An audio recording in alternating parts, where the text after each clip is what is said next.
CKD1 जिसमें EGFR की level 90 के ऊपर है। देखिए, अगर 30 या 40 के नीचे आ चुका है तो इट्स अ मेजर डिसऑर्डर और उसमें फिर डायलिसिस की ज़रूरत पड़ सकती है और मेजर इंटरवेंशन की ज़रूरत पड़ती है। ऐसे केसेस को मैं OPDs में ट्रीट नहीं करना चाहूँगा।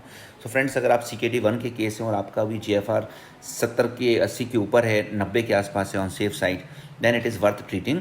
और दो लेवल पे ट्रीटमेंट होता है। एक तो सिम्टोमेटिक होता है, पेशेंट को नोजिया है, वोमिटिंग है, लॉस ऑफ एपिटाइट है, फटीग एंड वीकनेस है, स्लीप प्रॉब्लम्स है, यूरिनेटिंग के प्रॉब्लम्स हैं, डिक्रीज मेंटल शार्पनेस है, मसल क्रैम्प्स हैं।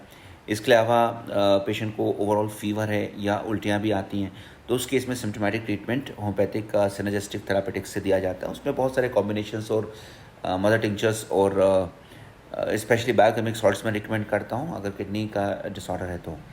और इसके अलावा कुछ रिपोर्ट्स जो इम्पॉर्टेंट रहेंगी।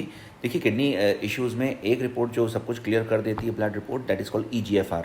तो CKD1 में ज़्यादातर EGFR 90 के ऊपर अगर रहता है तो मैं उसको मान के चलता हूँ कि it's a mild case which is progressing now. 60 के नीचे तो ठीक है, आप इलेक्टिव चॉइस ले सकते हैं, ले सकते हैं, but elective choice involves the participation.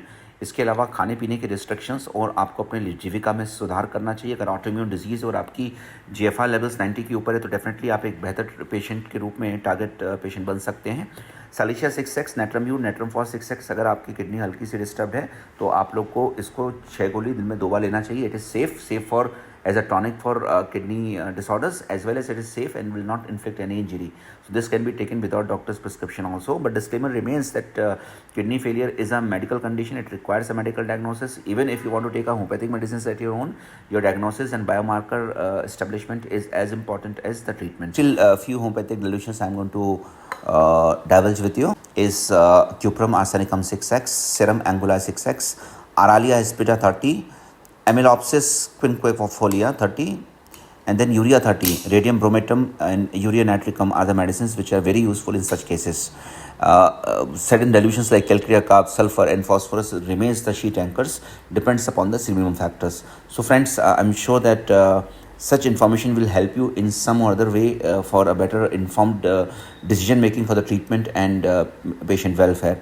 All the best. Take care. If in case you have come first time, share, like, and don't miss to subscribe us. All the best. Take care. Thank you so much.